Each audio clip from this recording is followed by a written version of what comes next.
Nous poursuivons aujourd'hui ces rencontres au puits. Après Eliezer et Rebecca, nous avions déjà commencé ces rencontres au puits de Jacob et Rachel, toujours dans la Genèse. Et dans l'ordre chronologique, nous arrivons aujourd'hui à une œuvre de Raphaël, une des dernières œuvres de Raphaël, 1518-1519, alors qu'il est décédé en 1520. Et nous sommes ici sous la voûte, sous l'une des voûtes dans la Galerie des Loges au Palais du Vatican. Cette Galerie des Loges est divisée en 13 travées, dont les voûtes sont l'objet de fresques, et nous sommes ici sous une voûte, la 6e, et cette voûte nous présente 4 fresques, simplement pour vous montrer donc le contexte, 4 fresques relatives à l'histoire de Jacob, mais ce qui nous intéresse, c'est celle qui est en bas et qui concerne la rencontre de Jacob et de Rachel. Alors maintenant, regardons la fresque elle-même. L'ensemble de la voûte fait à peu près 4 mètres sur 4. Donc l'ensemble de la fresque représente l'arrivée de Jacob auprès du puits. Le premier plan est construit autour du puits qui est central, derrière lequel se tiennent par la main les 2 sœurs, Léa et Rachel, alors que le texte n'évoque pas la présence de Léa, mais c'était en quelque sorte une anticipation de la suite de l'histoire, puisque Léa apparaît ici avec le visage baissé pour montrer que ce n'est pas elle qu'avait choisi Jacob, mais sa sœur Rachel. Et par contre, Rachel a le regard dirigé vers Jacob, qui se présente comme un berger herculéen. On voit ici l'influence de Michel-Ange sur la musculature. C'est vraiment un berger très puissant qui se présente devant le puits.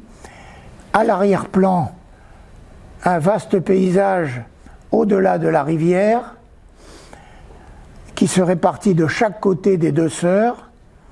À gauche, une masure, et à droite, la ville de Haran, qui se situe ici sur une colline.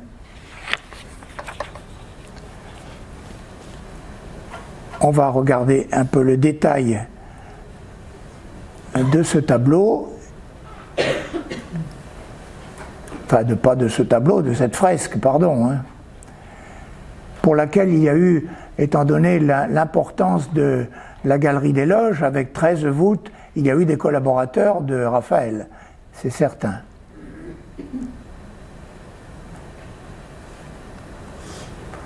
Voilà notre berger herculéen.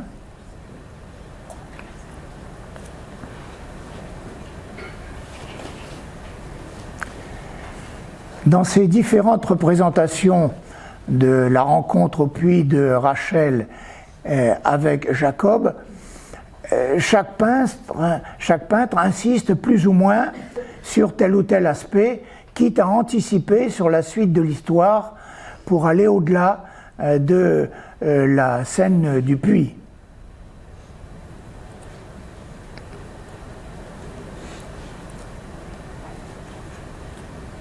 Donc ici, déjà, on nous dévoile cette suite avec les visages différents de Rachel à gauche et de Léa à droite.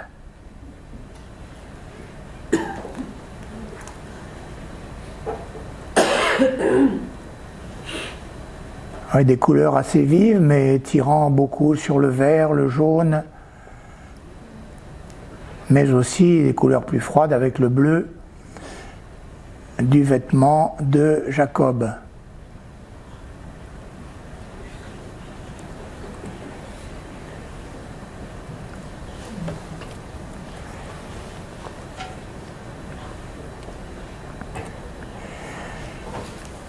tout autre peintre, un petit peu plus tard, vers 1525, un peintre anonyme, mais qui est de fait rare en ce qui concerne le style, incontestablement.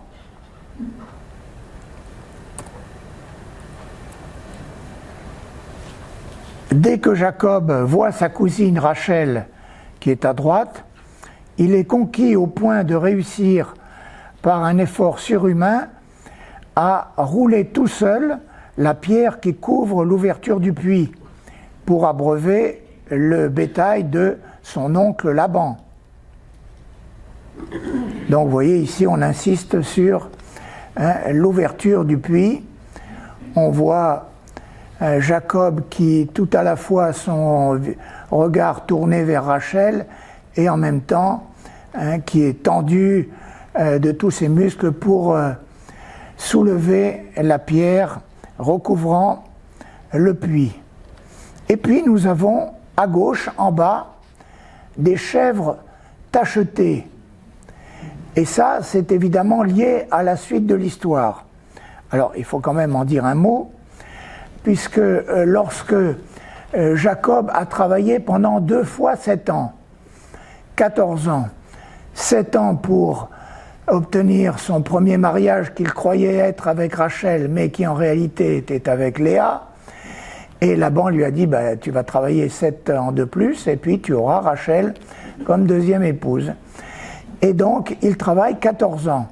Mais à la fin de ce travail, il dit quand même à son oncle Laban, qui est assez rusé, il lui dit, mais il faudrait tout de même que j'ai le salaire de 14 ans de travail.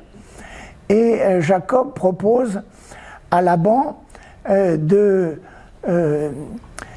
répartir le nouveau cheptel, c'est-à-dire surtout à partir de nouvelles naissances, tant des moutons que des chèvres, sur les bases suivantes. Moi, Jacob, eh bien, je prendrai ce qui est moins recherché, c'est-à-dire les chèvres tachetées, et puis les moutons noirs. Ils ne sont pas là sur l'image, les moutons noirs, mais nous avons ces chèvres tachetées. Eh bien, Laban est très heureux de cette répartition, qui a priori le favorise. Seulement, ce qui se passe après, c'est que par un effet de bénédiction, mais aussi avec à moitié de pratique magique, eh bien, ce sont les chèvres tachetées et les moutons noirs qui s'en développent le plus. Alors évidemment, Laban ne peut pas revenir en arrière, et c'est ainsi que le troupeau de Jacob va devenir très florissant, et c'est avec ce troupeau qu'il partira à la fin de l'histoire avec ses femmes, ses servantes et ses 12 fils, qui sont les fondateurs des tribus d'Israël. Voilà donc ce que montre le peintre dans ce tableau, dont la présentation ici est un peu incomplète, mais je n'ai pas eu de meilleure image puisqu'il manque un peu une partie basse, mais ce n'est pas le plus important. Poursuivons, avec quelques détails tout de même, mais pas beaucoup, sur ce tableau.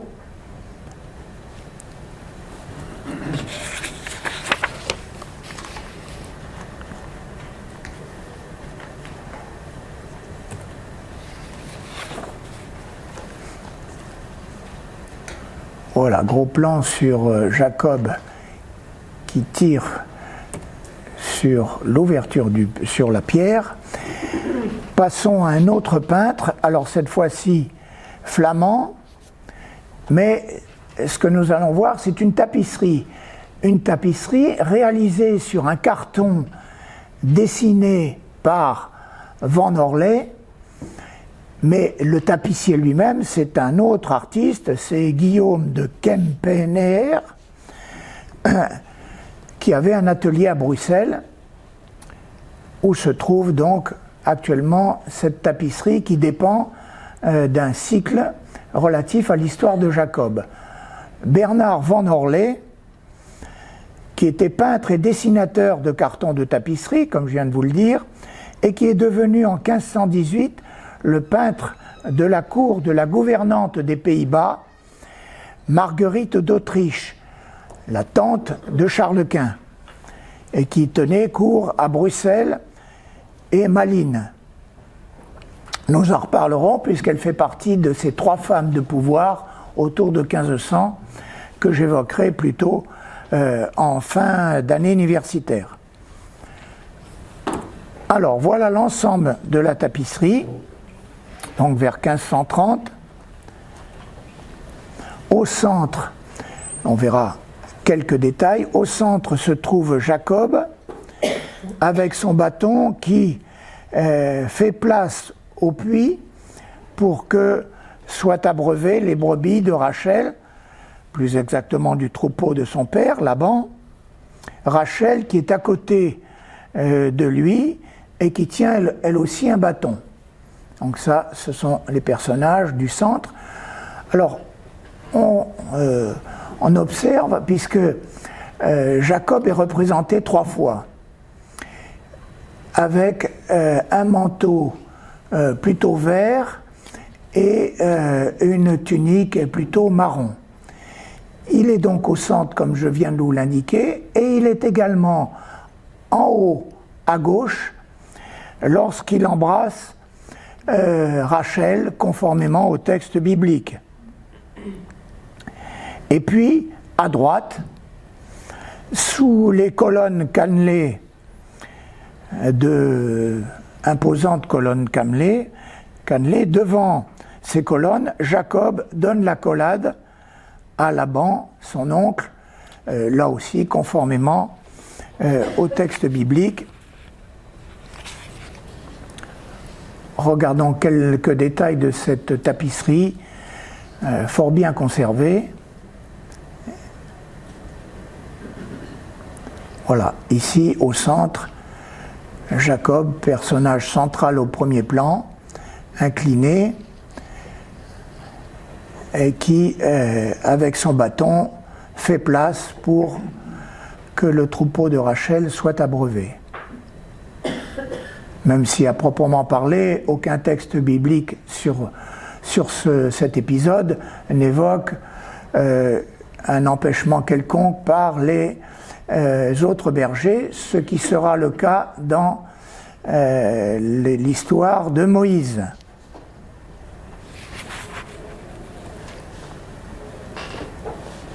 Voilà, nous voyons bien ici à gauche l'embrassade de Jacob avec Rachel.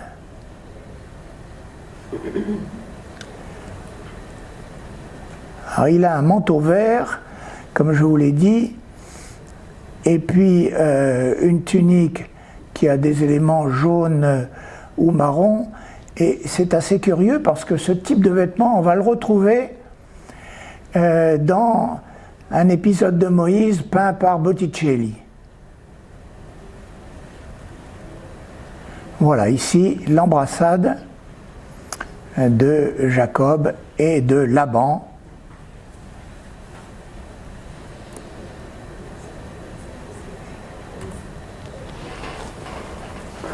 Dernier peintre pour cette rencontre au puits de Jacob et Rachel, Louis Gauffier, donc fin du XVIIIe siècle. C'est un peintre de style néoclassique.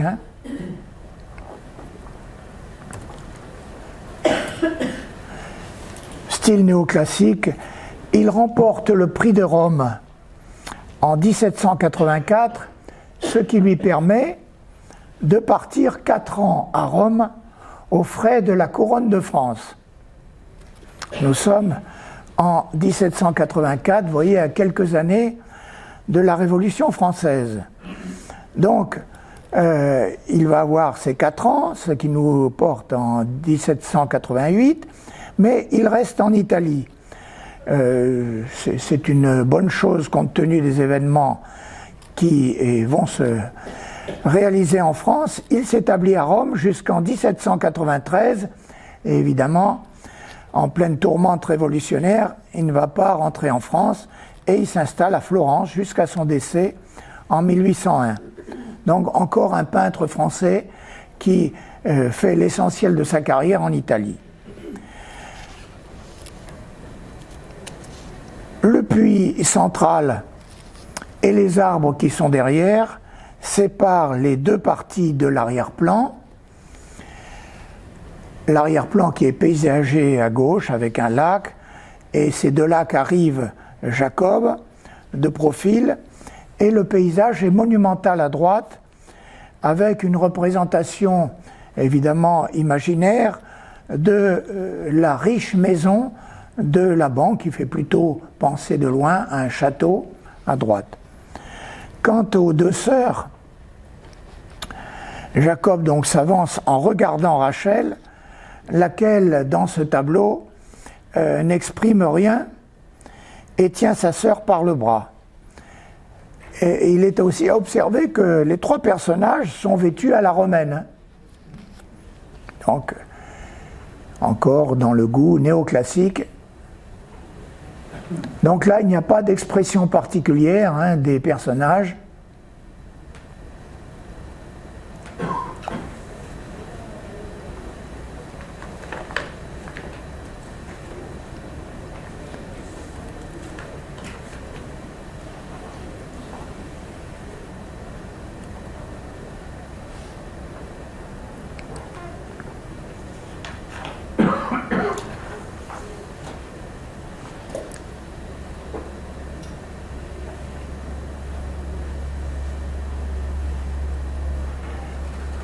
Voilà, les deux sœurs et leurs vêtements à l'antique.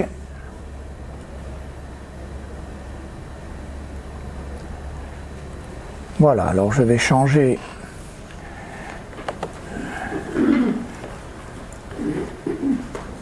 Nous avons abordé la deuxième partie.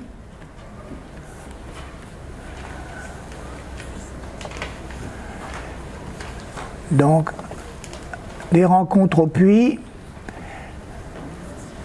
dans l'histoire de Moïse, et ensuite, avec l'évangile de Jean, Jésus et la Samaritaine.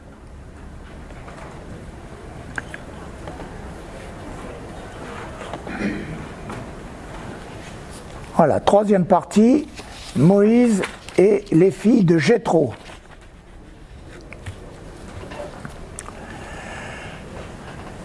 Donc c'est tiré de l'Exode au chapitre 2.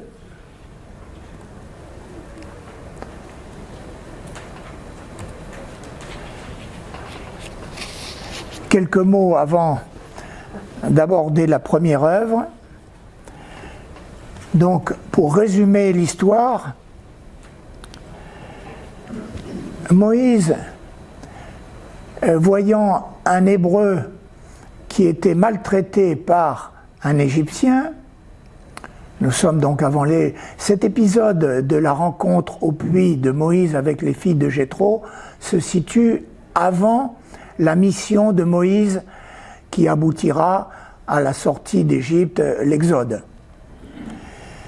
Donc là, il a été élevé par la fille de Pharaon et donc voyant l'Hébreu maltraité par l'Égyptien, eh bien il le tue. Et le lendemain, lorsque il voit deux Hébreux qui se disputent, il leur demande de se séparer, et l'un des deux Hébreux lui dit « Mais dis donc, tu ne veux pas nous tuer comme tu as tué hier l'Égyptien ?» Alors évidemment, à partir de là, Moïse comprend qu'il y a danger, que le Pharaon risque de chercher à le tuer lui, et il s'enfuit. Il s'enfuit au pays de Madian et il arrive près d'un puits et c'est là qu'il va rencontrer les filles de Jéthro.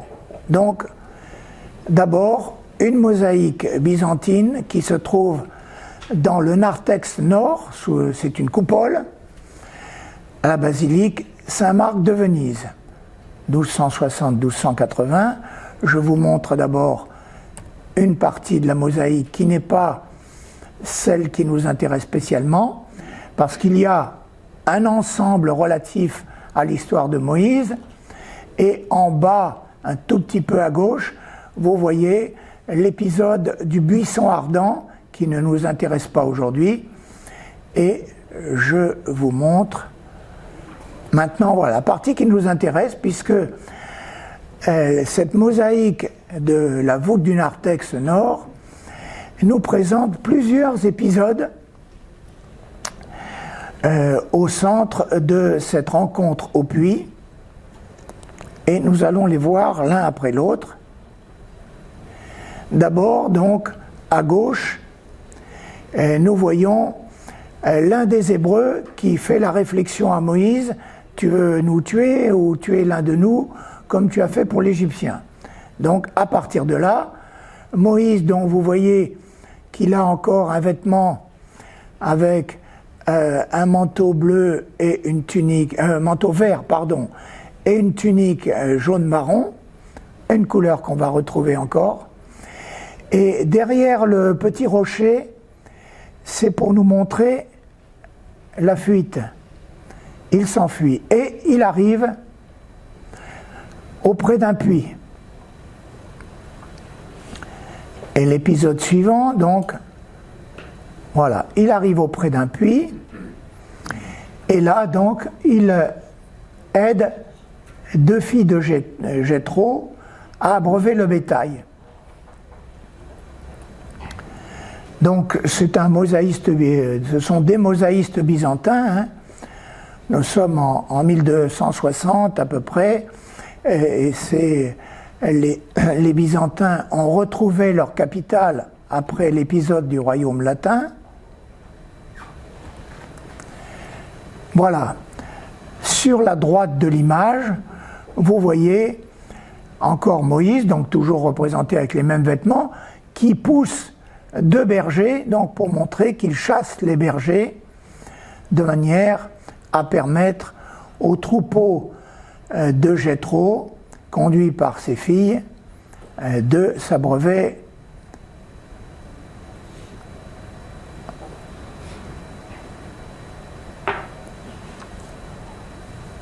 Voilà, nous voyons bien ici au centre de l'image Moïse qui pousse, qui chasse les deux bergers. Et puis le dernier épisode se passe dans la maison de Jéthro, parce que les filles de Jéthro ont raconté à leur père ce qui s'est passé. Et Jéthro leur dit: mais comment cet homme qui vous a porté secours, vous ne l'avez pas invité à venir à la maison, manger avec nous? Et il demande donc aux filles de Jéthro d'aller chercher Moïse, et Moïse arrive, c'est ce que nous voyons, il est présenté ici à Jéthro, puisque Jéthro a, je crois, c'est 7 filles, et il va donner l'une de ses filles, Sipora, en mariage à Moïse.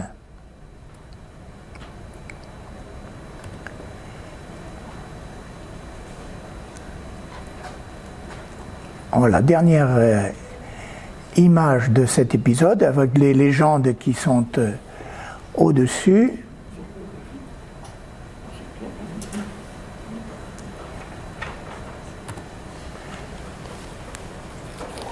On passe à Botticelli.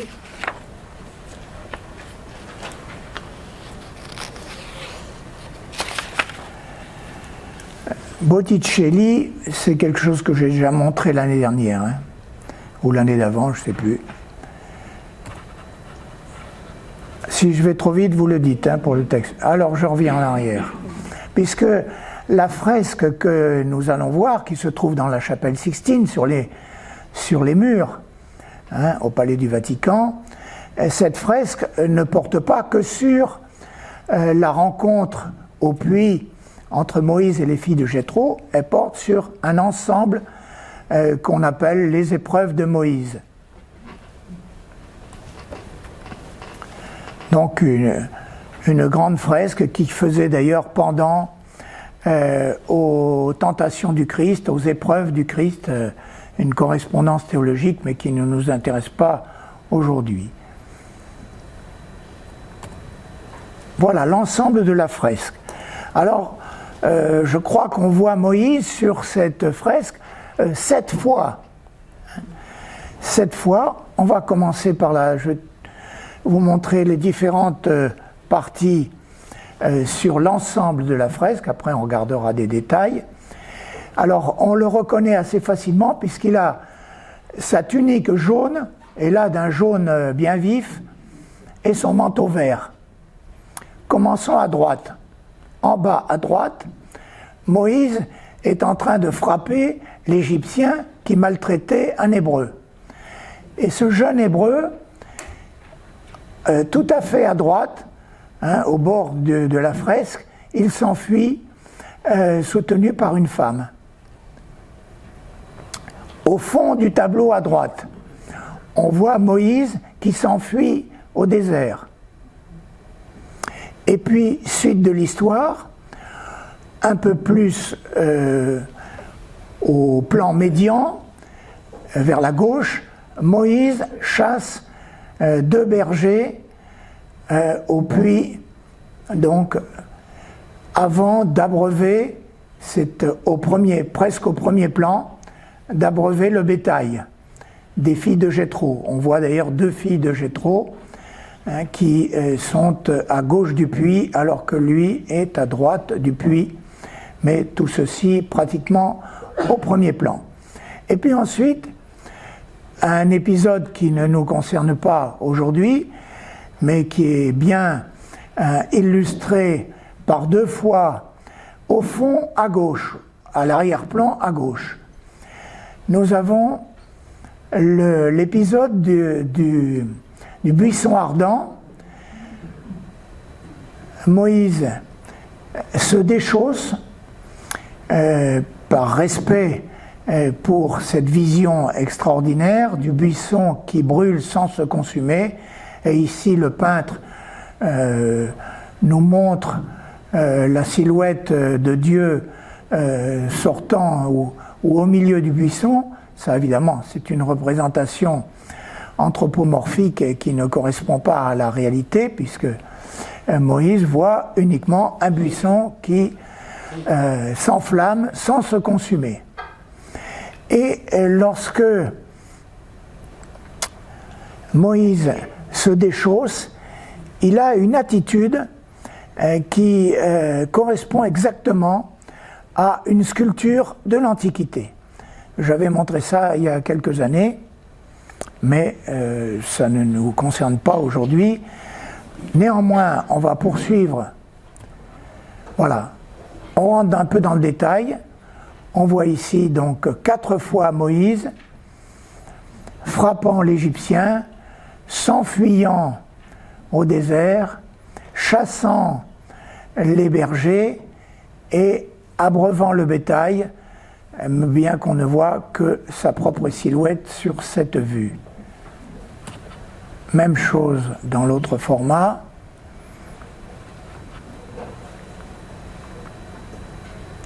On voit mieux ici le jeune Hébreu qui est consolé par une femme. Alors on va retrouver pour les visages féminins et les coiffures complexes le style de Botticelli, par exemple dans Le Printemps, dans Les Grâces, qui sont l'un des tableaux les plus célèbres, Le Printemps. Voilà, ici, nous avons les 2 épisodes en haut du buisson ardent, et en bas, c'est la fin de l'histoire telle qu'elle est représentée ici, c'est l'Exode, avec Moïse qui conduit le peuple hébreu hors d'Égypte et qui est suivi notamment d'une femme qui tient 2 enfants, et c'est évidemment Sipora, l'épouse de Moïse, comme c'est dans la Bible, avec ses 2 enfants.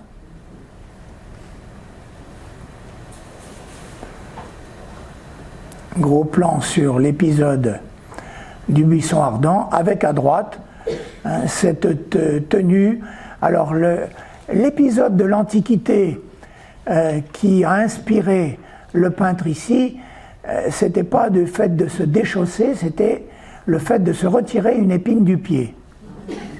Voilà, mais la position de l'homme dans la sculpture antique était celle-là, qui a été donc reproduite. Vous savez combien les peintres de la Renaissance italienne sont férus de l'art de l'Antiquité gréco-romaine. Voilà, encore plus de détails.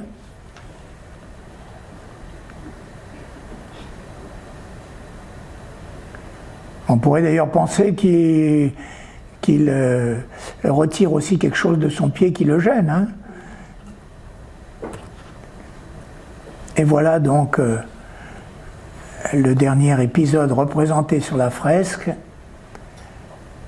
avec le départ pour l'Exode, et ce qui nous donne l'occasion de voir ces chevelures tout à fait élaborées,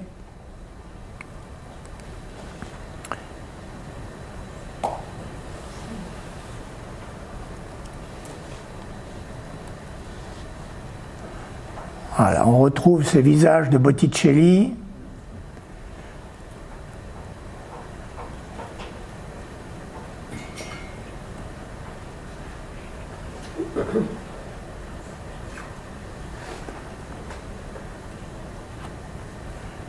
Et voilà deux filles de Jéthro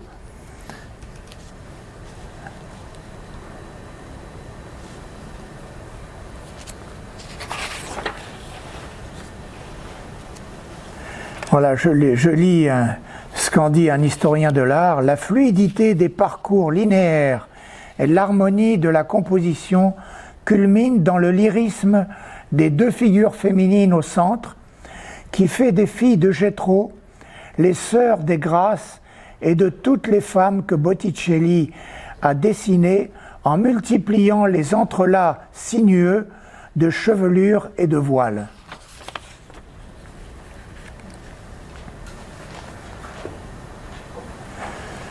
On passe à un tout autre style, vraiment opposé, du peintre Rosso Fiorentino, qui n'est pas son nom.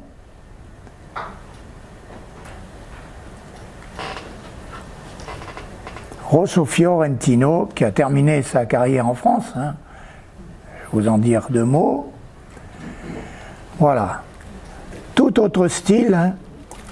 Un admirateur de Michel-Ange, qui se forma probablement auprès d'un autre grand peintre florentin, Andrea del Sarto, et il est devenu membre de la Corporation des peintres florentins. C'est un peintre indépendant, très maniériste.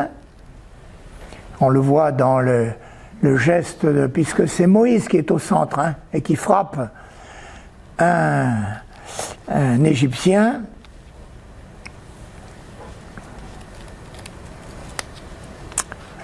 Et qui frappe un berger. Moïse et les filles de Jéthro. J'ai été un petit peu décalé.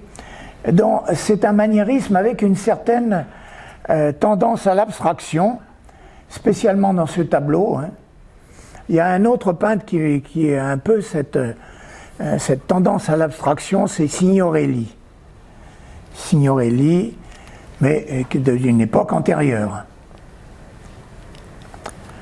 Donc Fiorentino, qui s'appelait en réalité Giovan Battista di Jacopo, c'est un artiste qui était très cultivé et qui a beaucoup plu à François Ier, et François Ier l'a invité à demeurer en France. En 1532, il a fait de lui son premier peintre, et Rosso Fiorentino a travaillé jusqu'à sa mort à Fontainebleau. Ça fait donc partie de l'école de Fontainebleau, très importante en France au XVIe siècle.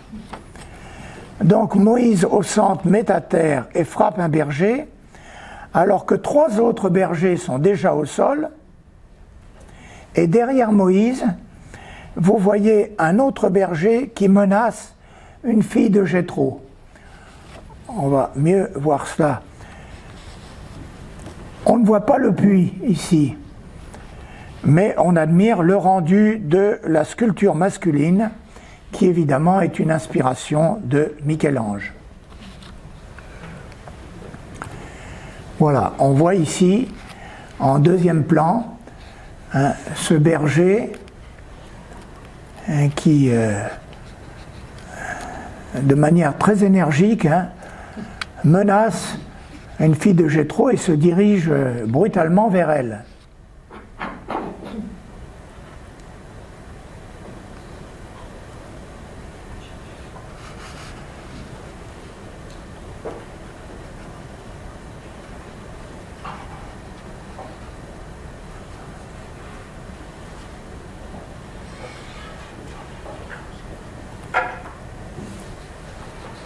Oui, vraiment un exercice sur la musculature.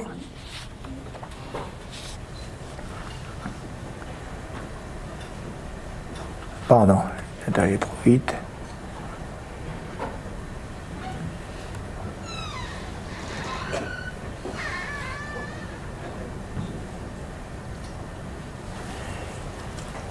On reste en Italie avec un autre peintre qui a eu beaucoup d'influence, qui est relativement peu connu en France, mais qui a eu beaucoup d'influence sur la peinture, notamment en France et en Espagne, Carlo Saraceni. Voilà l'ensemble du tableau. C'est un peintre qui quitte Venise, il est vénitien, d'ailleurs il est mort aussi à Venise, mais il a quitté Venise pour Rome à la fin du XVIe siècle pour entrer dans le cercle du Caravage. Mais par rapport au caravagisme, il tempère le ténébrisme par une lumière vénitienne. Et son influence dans la peinture a été grande, comme je vous l'ai dit, en France et en Italie. Au centre du tableau, Moïse dans une attitude de défense, et avec un visage et presque un regard, bien qu'il soit de profil, très décidé, il repousse de la main gauche un berger, tandis qu'il protège de la main droite une fille de Jéthro, probablement Sipora, son épouse. Et à gauche, le grand puits à roues, devant lequel se tiennent deux autres filles de Jéthro, ainsi que des 3 moutons, mais qui sont des moutons minuscules. Vraiment minuscules, pas normalement en proportion avec les personnages.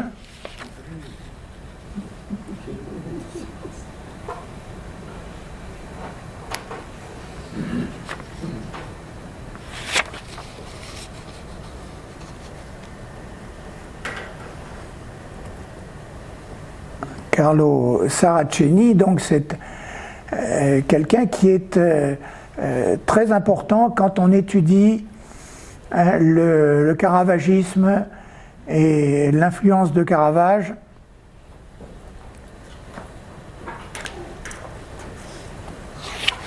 Voilà, de plus près, Moïse au regard décidé face au berger.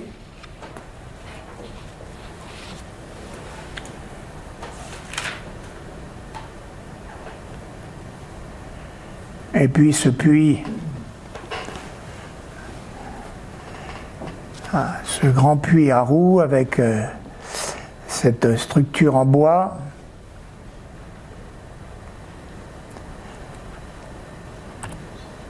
De l'Italie, on passe à la France, mais avec quand même une influence italienne.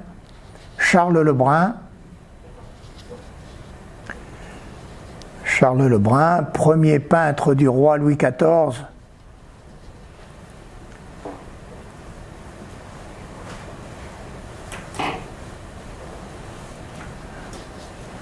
À Paris, il est, si on résume caricaturalement le XVIIe siècle, il y a 2 peintres qui dominent, je dis bien à Paris, puisque Poussin a fait toute sa carrière à Rome. C'est un peintre français, mais il n'a pas exercé à Paris, il n'est resté que 2 ans, c'est peu de choses. Eh bien, la première moitié, c'est Simon Vouet, jusqu'à sa mort, je crois que c'est 1649, quelque chose comme ça. Donc, première partie du siècle, c'est Simon Vouet. depuis son retour d'Italie en 1627. Et seconde partie, le premier peintre, ce sera Lebrun, qui notamment va décorer le plafond de la chapelle de la Galerie des Glaces. Donc Charles Lebrun, il a été dans l'atelier de Simon Vouet vers 1634, mais en 1642, il se rend à Rome. Il s'y rend d'ailleurs en compagnie de Nicolas Poussin. Et il reste à Rome jusqu'en 1661, et il passe alors en France au service de Nicolas Fouquet, d'abord au château de Vaux-le-Vicomte, et vous savez les malheurs de Fouquet après la célèbre fête au château de Vaux-le-Vicomte qui a rendu Louis XIV jaloux. Mais Louis XIV, après, il a évidemment pris les artistes qui étaient à Vaux-le-Vicomte, à commencer par Charles Lebrun. Et il en a fait son premier peintre, et il a confirmé ce titre en 1664.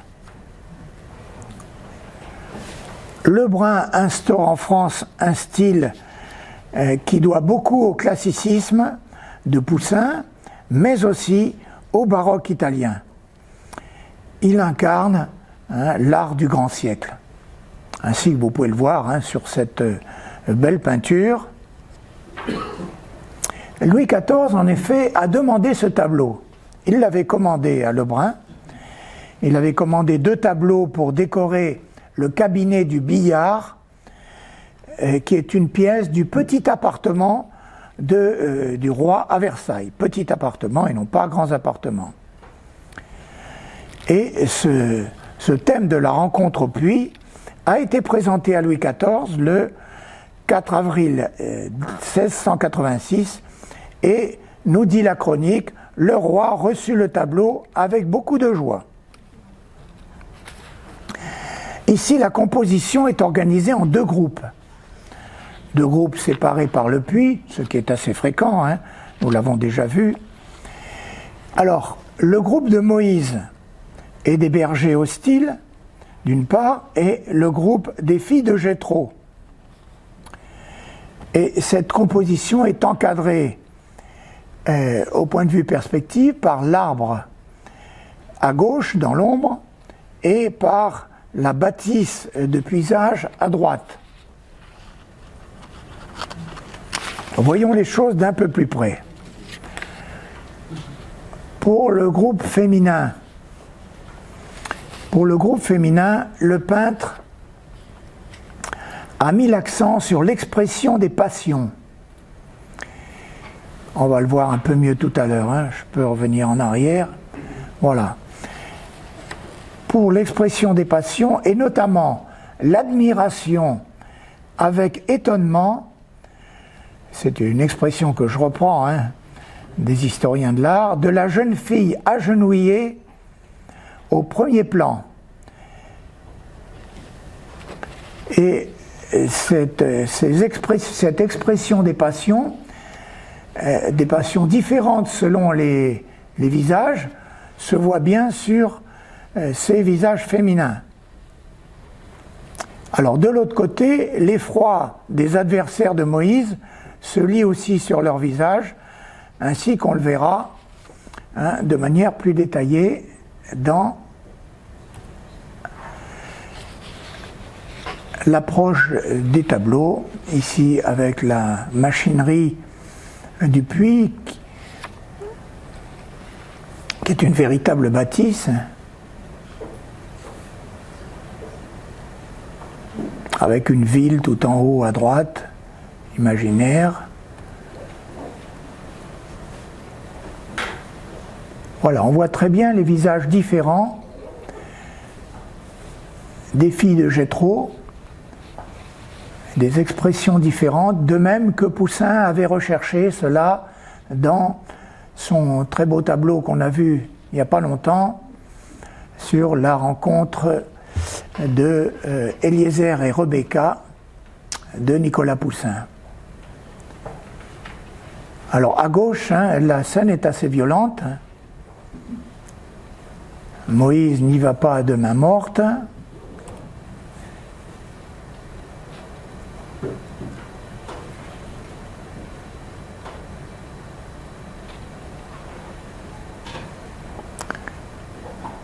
Alors à la fois les filles de Jéthro sont un peu effrayées par cette violence.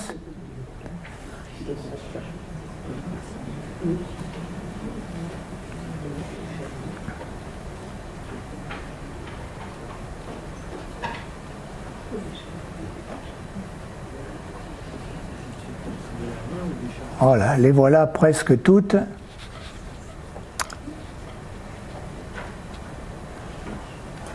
Voilà, mais les regards ne sont pas les mêmes. Admiration, effroi, interrogation, surprise.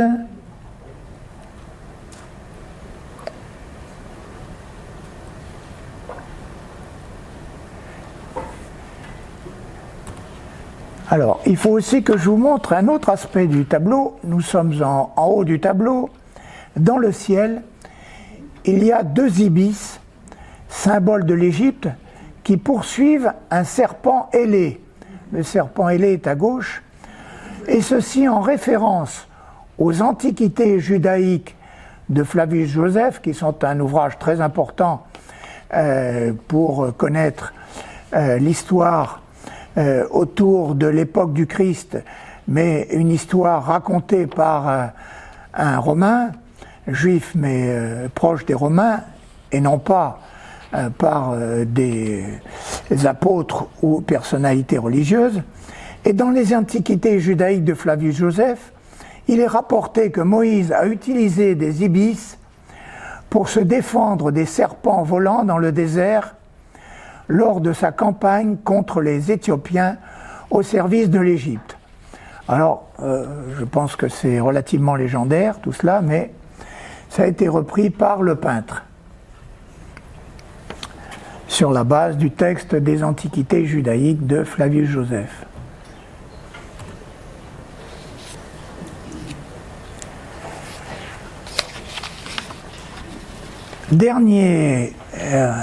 Dernière peinture relative à Moïse et les filles de Jéthro, Étienne Parocel, peintre donc du XVIIIe siècle, hein, puisque le tableau est vers 1745-1760. Voilà le tableau. Étienne Parocel est né à Avignon, et Avignon n'était pas en France à l'époque, hein. Ça ne dépendait pas du royaume de France. Avignon était propriété de la papauté jusqu'en 1791, donc jusqu'après le début de la Révolution. Et en 1717, Étienne Parocel part s'installer définitivement à Rome. Il y en a des peintres français qui se sont installés à Rome.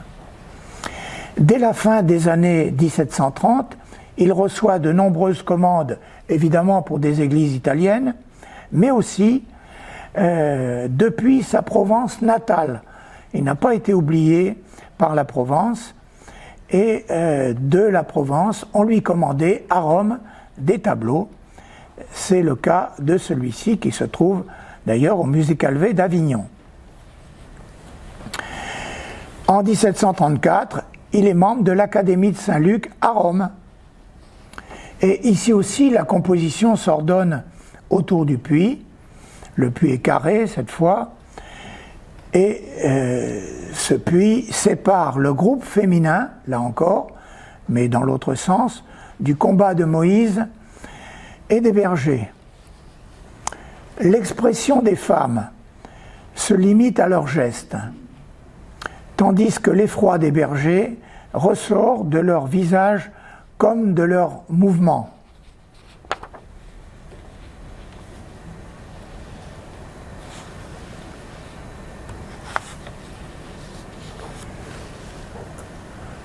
Voilà, le groupe des femmes.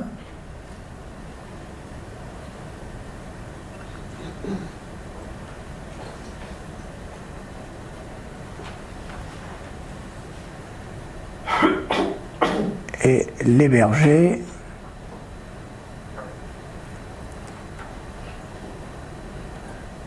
Là aussi, la scène est assez violente.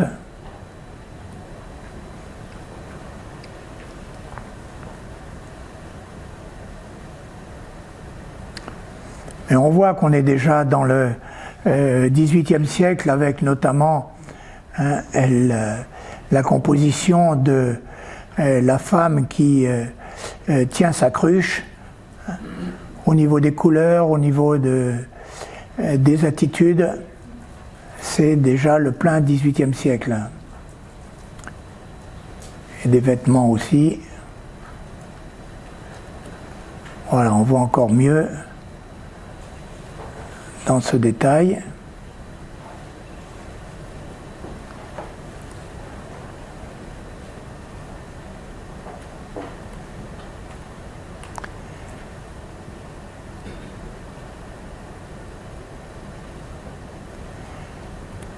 Voilà, on en a terminé avec Moïse et les filles de Jéthro et nous passons à la seule rencontre au puits qui figure dans le Nouveau Testament, dans l'Évangile de Jean, Jésus et la Samaritaine. Alors là, il ne s'agit pas de rencontres qui vont aboutir notamment à un mariage, cela n'a rien à voir.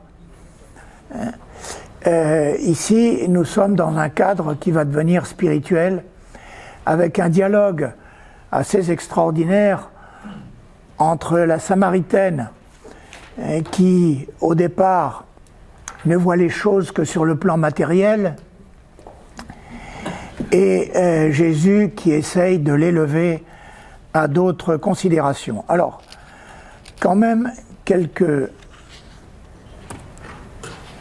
là aussi, dans l'ordre, on va commencer par une mosaïque, mais quelques mots tout de même de l'histoire, pour mieux comprendre la difficulté des peintres à représenter un dialogue qui, encore une fois, part du matériel pour s'élever vers le spirituel.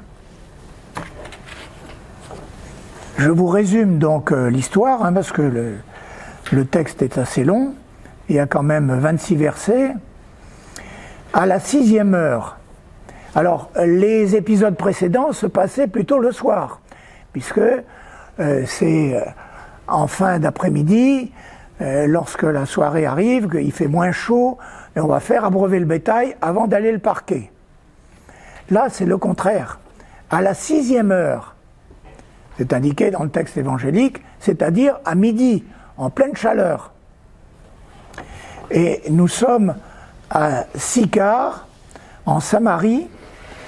Alors, si vous connaissez un peu la Cisjordanie, vous pouvez comprendre. Jésus venait de Galilée, au nord, pour aller à Jérusalem, au sud. Galilée, c'est juif. La Judée, c'est juif. Mais entre les deux, il y a la Samarie, le pays des Samaritains, qui étaient des hérétiques. Des hérétiques, ainsi d'ailleurs qu'on va le voir dans le texte. Et donc, Jésus était fatigué, c'est ce qui nous dit le texte, il était fatigué par la marche, puisque tout se faisait à pied. Tout se faisait à pied. Donc il y a quand même, je ne sais plus, il y a une centaine de kilomètres ou 200 kilomètres, pour descendre du nord au sud. Jésus, fatigué par le voyage, était assis près du puits. Arrive une Samaritaine. Et Jésus lui parle. Alors attention, c'est une femme, il n'avait pas à lui parler normalement. Et c'est une Samaritaine. Les Juifs n'ayant aucune relation avec les Samaritains, méprisés. Donc, double faute, si j'ose dire, de parler à une femme et à une femme samaritaine. Et Jésus lui dit, donne-moi à boire. Alors la Samaritaine lui dit, mais comment toi, un juif, tu me demandes à boire, à moi, une Samaritaine? Alors là, le Christ, Jésus essaye d'élever le débat. Il dit, mais si tu savais le don de Dieu et qui te demande à boire, tu lui aurais toi-même demandé à boire et il t'aurait donné de l'eau vive. De l'eau vive? Tu n'as rien pour puiser. Comment tu vas la trouver, cette eau vive? Et le puits est profond. Alors, le Christ lui dit, mais l'eau vive, cette l'eau que tu es venu chercher, tu auras toujours soif après, il faudra y revenir. Tandis que l'eau que je te donnerai, elle t'étanchera pour la vie éternelle. Alors, la Samaritaine ne comprend toujours pas. Et là, le Christ va mettre le doigt. Appelle ton mari et reviens. Mais je n'ai pas de mari. Comment tu n'as pas de mari? C'est vrai que tu n'as pas de mari. Tu en as eu 5 et l'homme que tu as actuellement n'est pas ton mari. Alors là, la Samaritaine est obligée d'élever elle-même le débat. Je vois que tu es un prophète. Et tu es un prophète. Tu es un juif, tu es un prophète. Donc, elle va évoquer la différence qu'il y a dans les Samaritains et les Juifs. Oui, vous les Juifs, vous adorez à Jérusalem, tandis que nous adorons au mont Garizim, tout près de là où se trouvait le puits. Et Jésus lui répond, mais tout ça n'a aucune importance.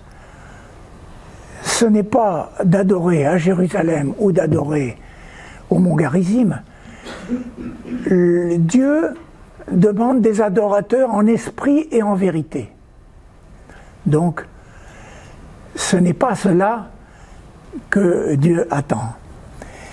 Et alors, à ce moment-là, elle lui dit, oh, je sais, parce qu'elle a une connaissance biblique, je sais que le Messie doit venir. Parce qu'à l'époque du Christ, tous les Juifs attendaient le Messie. Sous une forme ou sous une autre, c'est assez complexe. Mais il y avait une attente du Messie, manifeste. Oui, je sais que le Messie doit venir et il nous apprendra tout. Et là, le Christ, je lui dis, je le suis, moi qui te parle. Et à partir de là, le texte nous dit qu'elle a la foi. Voilà. Donc, on a un dialogue très complexe, un épisode qui est très important dans l'évangile de Jean. Comment les peintres vont-ils rendre dans un simple tableau où il y a peu de personnages? On va en voir quelques-uns d'autres parce que le texte nous dit aussi que les apôtres étaient allés chercher de quoi manger à la ville. Alors on va en voir revenir avec du pain. Et puis il y a aussi les gens, les habitants de la ville qui viennent après et auxquels la Samaritaine dit « Mais le Messie est là, je le crois. » C'est le Christ. La femme adultère. Le dialogue avec la Samaritaine, et puis d'autres que je n'ai pas en tête actuellement. Il y a un respect du Christ, la cananéenne. Il y a un respect du Christ à l'égard de la femme extraordinaire, unique à l'époque. Et je crois, personnellement, il y a beaucoup d'historiens qui le disent, mais je pense que le christianisme a joué un rôle très important dans l'émancipation de la femme et dans le mariage monogamique, qui a gagné du terrain. C'est très net déjà dans un certain nombre d'écrits de Saint Paul et autres, et des pères de l'Église. Bon, je viens à ma... Il ne faut pas que j'oublie quand même de venir... Qu'est-ce que c'est que ça? Bon, alors, voilà. Ici, la Samaritaine, mosaïque byzantine, très ancienne, 560, qui se trouve à Ravenne. Ravenne, évidemment, c'est le paradis de la mosaïque byzantine, avec toutes ces églises du temps de l'Empire romain. Donc à Saint-Apollinaire le Neuf, puisqu'il faut toujours préciser l'Église étant donné qu'il y a déjà 2 saints Apollinaires, à la basilique Saint-Apollinaire le Neuf à Ravenne, qui a été érigée avant 526 par le roi ostrogoth Théodoric, et sur les murs de la nef subsistent 26 mosaïques byzantines qui représentent des épisodes de la vie du Christ. Oh, c'est un peu... Je suis désolé, c'est un peu trop clair, hein, mais bon, on reste comme ça, tant pis. Par rapport à ce que j'ai. Hein. Puisque le fond d'or, hein, le fond d'or est beaucoup plus vif hein, qu'il ne l'est là. Les couleurs sont un peu mangées par la lumière autour. Le Christ est donc assis sur un rocher. C'est important, c'est quelque chose que l'on va revoir.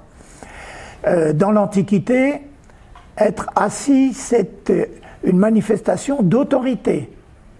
Hein, on le retrouve aussi dans le christianisme, l'évêque, il a un trône, il est assis, hein, et le fait d'être assis est un acte d'autorité. D'ailleurs, le Christ, dans un autre épisode de l'Évangile, dit « Oh, écoutez, vous pouvez écouter les pharisiens, ils sont assis dans la chair de Moïse. » Oui. De même que le discours sur la montagne, il est assis sur la montagne. C'est un peu ce qui est évidemment symbolisé ici par le fait d'être assis sur un rocher. Il s'adresse à la Samaritaine,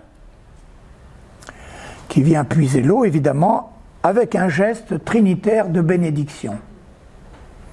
Et derrière lui, il y a un disciple qui paraît surpris par la conversation, puisque les disciples, ils ne comprenaient pas non plus que le Christ discute avec une Samaritaine.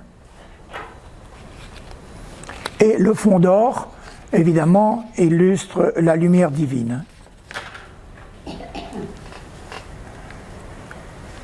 Je n'ai pas beaucoup de détails, hein, je n'ai qu'une image de cette mosaïque.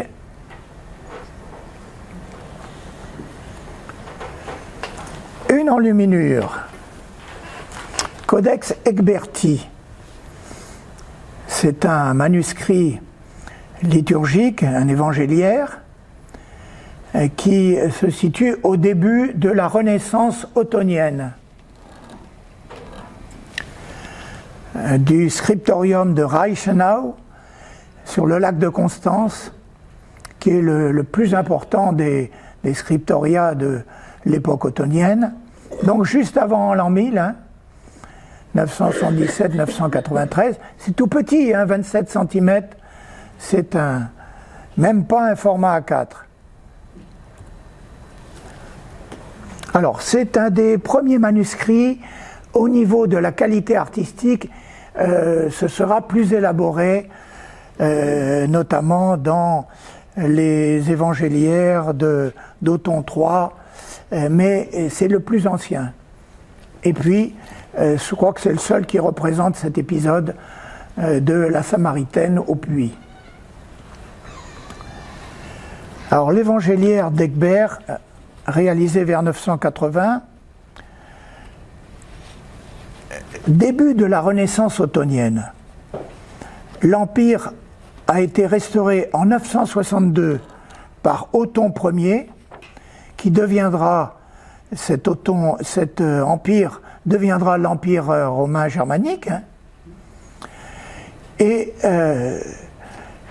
cet empire s'ouvre à l'Orient avec le mariage en 972 d'Othon II avec Théophano, princesse byzantine et future impératrice de grande autorité. Le commanditaire de cet évangéliaire, c'est des passages d'évangiles qui sont dans la liturgie. Quand on dit des évangiles, c'est l'ensemble des évangiles. Ou bien si on dit un évangile, c'est l'évangile complet. L'évangéliaire, c'est un livre liturgique qui ne comporte que des passages qui sont liés à l'action liturgique pour telle ou telle fête ou tel dimanche. Le commanditaire est l'archevêque de Trèves, Egbert, et le peintre est resté anonyme, mais il est appelé maître du registre de Saint Grégoire, qui est son œuvre des références. Alors le Christ est encore assis, vous le voyez, sur un rocher, avec le geste de bénédiction. Nous voyons deux doigts qui sont levés, mais il y a le pouce qui l'est également caché par les deux doigts, donc bénédiction trinitaire. La Samaritaine le regarde fixement. Elle est stupéfaite de ce que Jésus lui ait révélé sa vie chaotique. Et en arrière, on a 4 apôtres qui arrivent de la ville avec du pain. Le fond ici est neutre. Alors ce que je veux simplement dire, c'est que l'art ottonien, autour de l'an 1000 et après, c'est le sommet de l'art occidental. C'est peu connu parce que c'est de l'enluminure, mais c'est le sommet de l'art pictural occidental autour de l'an 1000. En France, l'art roman va devenir un peu après, au niveau de la qualité de l'enluminure, un peu après l'an 1000. Mais pour la splendeur, je ne parle pas spécialement de cet évangéliaire, mais c'est le plus important dans l'art occidental autour de l'an 1000. Alors, je n'ai pas beaucoup d'images là non plus parce que c'est très petit. On reste dans l'enluminure, mais on passe à Byzance. Sans doute un manuscrit peint à Constantinople, qui a dû être offert comme cadeau à un monastère du mont Athos, en l'espèce le monastère de Dionysiou, référence à Saint-Denis.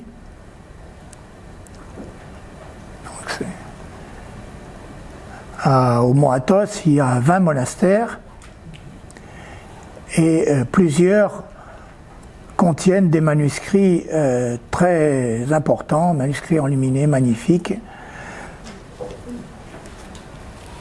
Donc, évangéliaire. Alors, l'image elle-même est toute petite. L'image, elle fait 6 cm sur 7. Le manuscrit est plus important. Il fait 39 cm sur 29. Le Christ est encore assis sur un rocher. Et son dialogue avec la Samaritaine est exprimé par les gestes de leur main droite. Alors il y a ici les 2 montagnes qui sont latéralement sur la peinture, sur l'enluminure.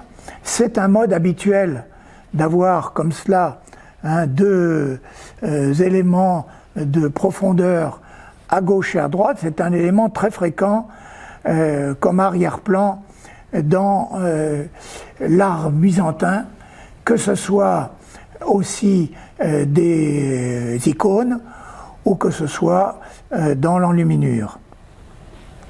Et entre les 2 montagnes, le fond d'or de la lumière divine. Alors derrière le Christ, il y a des apôtres qui sont conduits par Pierre, représenté avec sa barbe blanche, comme à l'ordinaire. Et derrière la Samaritaine, un groupe de Samaritains qui vont devenir croyants.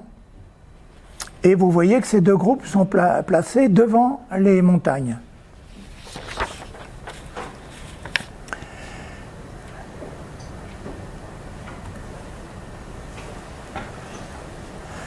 Et nous passons là à tout autre style de Duccio di Boninsegna. C'est un compartiment du revers de la Maestà. C'est une œuvre très importante, la Maestà, qui se trouve au musée de la cathédrale de Sienne. Il y a 2 peintres qui sont les plus importants peintres occidentaux du début du XIVe siècle, c'est Giotto et Duccio. L'un étant plus révolutionnaire, si j'ose dire, plus proche de la Renaissance que l'autre. Duccio est peut-être plus conservateur, ce qui sera le cas d'ailleurs de manière générale de la peinture à Sienne. Le panneau, vous voyez, panneau fait presque carré, 50 sur 53. Alors, la Maestà de Duccio a été peinte de 1308 à 1311 pour le maître-autel de la cathédrale de Sienne. Peinture au recto et au verso. Nous voyons, nous, un petit panneau. C'est le plus important des rétables italiens, 5 mètres sur 5 mètres, dans tout son ensemble.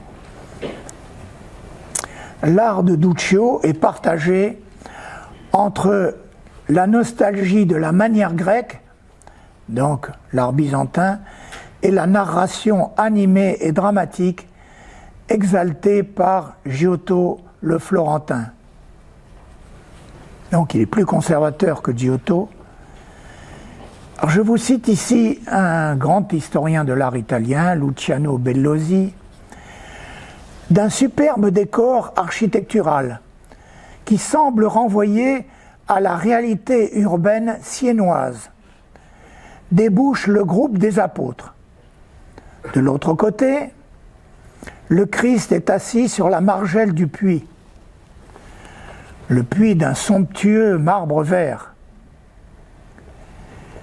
Quant à la Samaritaine, droite comme une colonne, au centre, entre la ville et le puits, se tient la Samaritaine, vêtue de pauvres habits, portant d'humbles ustensiles quotidiens tels que l'amphore de terre cuite, posée horizontalement sur sa tête, et dans la main gauche, le vieux seau de cuivre avec sa corde pour puiser l'eau. Elle est comme anoblie par cette pose statuaire. Fin de citation.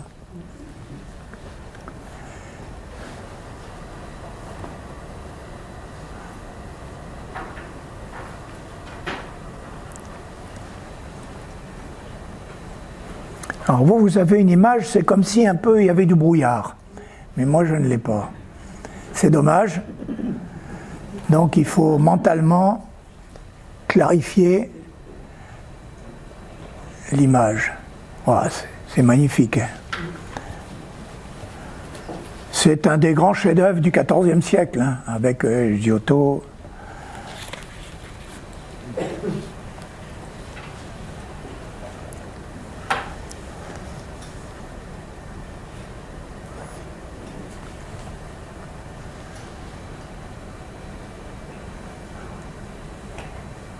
Voilà, avec un très beau modelé, hein, des visages tant du Christ que de la Samaritaine.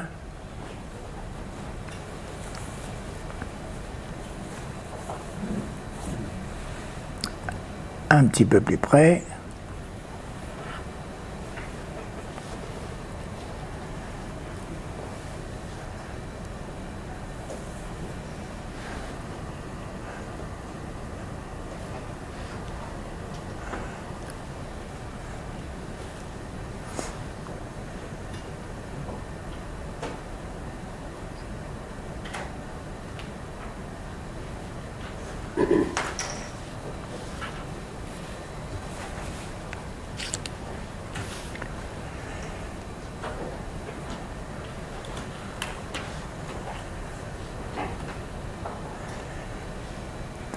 Et voilà nos apôtres qui sortent de la ville. On retrouve au niveau de l'architecture, hein, ce qui est représenté dans la peinture siennoise à la même époque, avec l'apôtre Saint Jean au premier plan, le jeune bien sûr.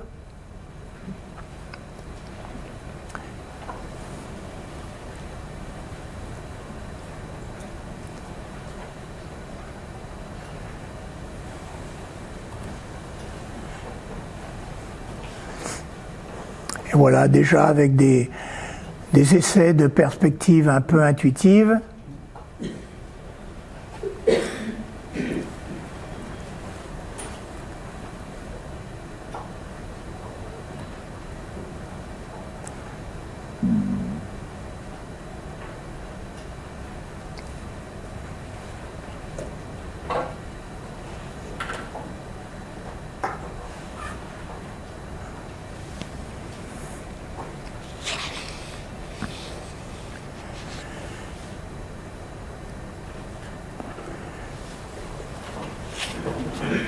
tout autre style, des peintres florentins Nicola et Dello Delli.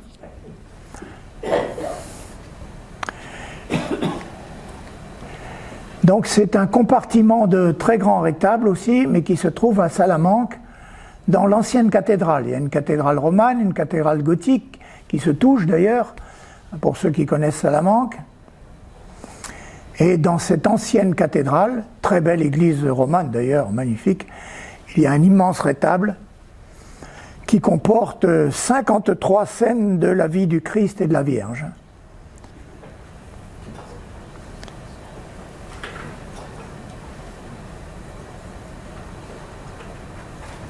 Les frères Delli. Voilà l'ensemble du panneau qui fait 1,43 m sur 86. Vous voyez, chaque panneau est quand même déjà grand. Alors les frères Nicola et Dello Delli sont des peintres donc florentins formés en Italie et venus en Espagne entre 1433 et 1442. Ils ont réalisé donc en 1445 pour l'ancienne cathédrale de Salamanque ce grand retable, et ensuite ils ont poursuivi leur activité artistique en Espagne. Au XVIe siècle, il y a beaucoup de peintres italiens qui sont venus en Espagne, et notamment à l'Escorial. La composition de l'image reprend partiellement celle de Duccio. Je parle pour la disposition, je ne parle pas pour le style, hein. Je parle pour la composition, disposition des personnages, le Christ, la Samaritaine, les apôtres et même la forme hexagonale du puits. Mais la ville italienne est ici placée en arrière-plan avec devant la porte des apôtres et une femme tenant une cruche sur la tête. Mais surtout, et vous le voyez tout de suite, hein, le style est bien différent, avec une absence de perspective, de spatialité, de réalisme. Ce ne sont pas des peintres majeurs de la Renaissance florentine, sans doute pour ça qu'ils ont dû s'exiler en Espagne. Bon, au niveau de la composition, c'est très bien, et puis tout un ensemble de panneaux, et 53, c'est un travail énorme, évidemment, mais ça n'a pas la qualité de la grande peinture de la Renaissance. À l'époque, on a encore l'impression d'être au Moyen-Âge.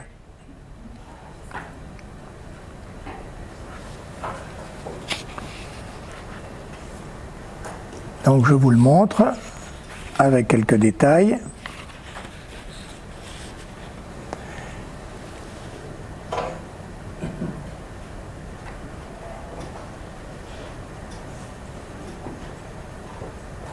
Donc voilà la ville. Évidemment, elle n'est pas traitée de la même manière que le faisait Duccio tout à l'heure.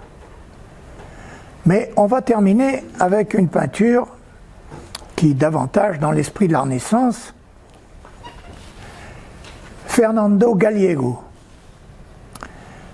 peintre castillan, vers 1480,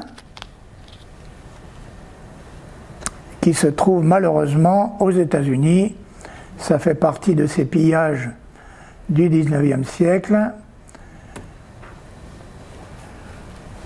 Fernando Gallego, 1440-1507, peintre castillan.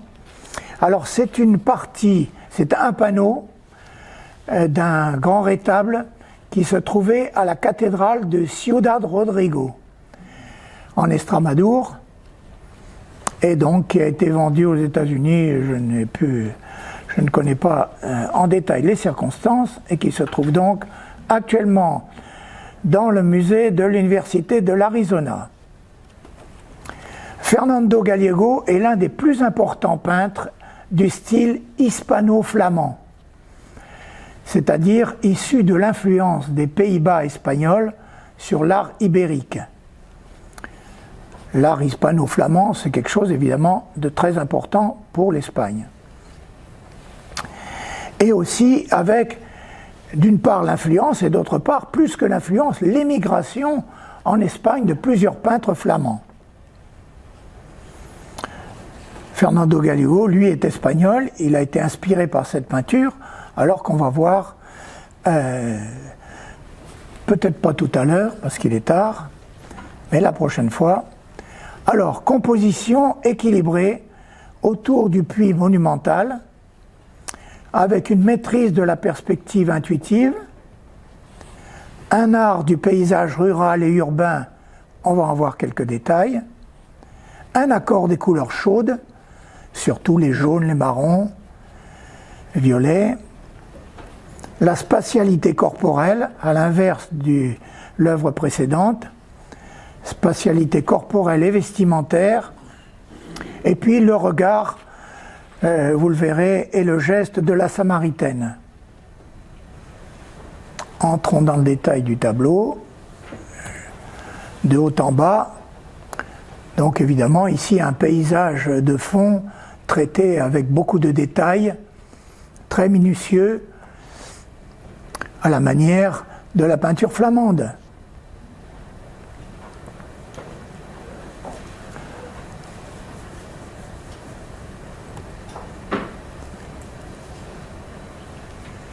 Et ici, la Samaritaine, dont le regard est tout droit dirigé vers le Christ.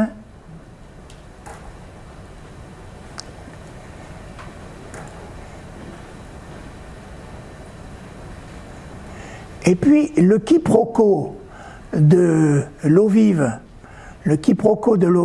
qui est illustré de manière évidemment symbolique par la présence entre les deux personnages de la grande cruche.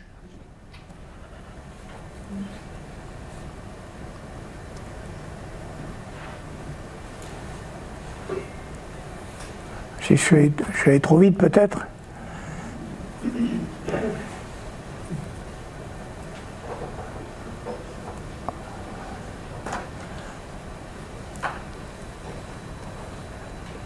Là vraiment le regard dirigé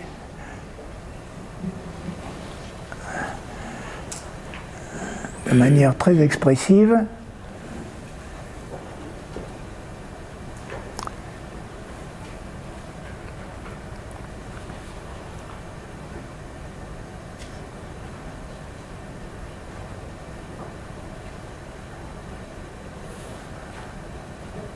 Voilà, évidemment, avec aussi des bâtiments dans le fond qui font plus penser à un paysage du Nord qu'à un paysage espagnol, quoi. Alors je pense qu'il est raisonnable de s'arrêter là, étant donné l'heure, et de réserver pour la suite. Il n'y en a pas beaucoup, mais enfin il en reste encore quelques-uns, quelques tableaux, avec un autre peintre, Juan de Flandes, que nous verrons la prochaine fois. Excusez-moi encore pour le retard aujourd'hui. Merci.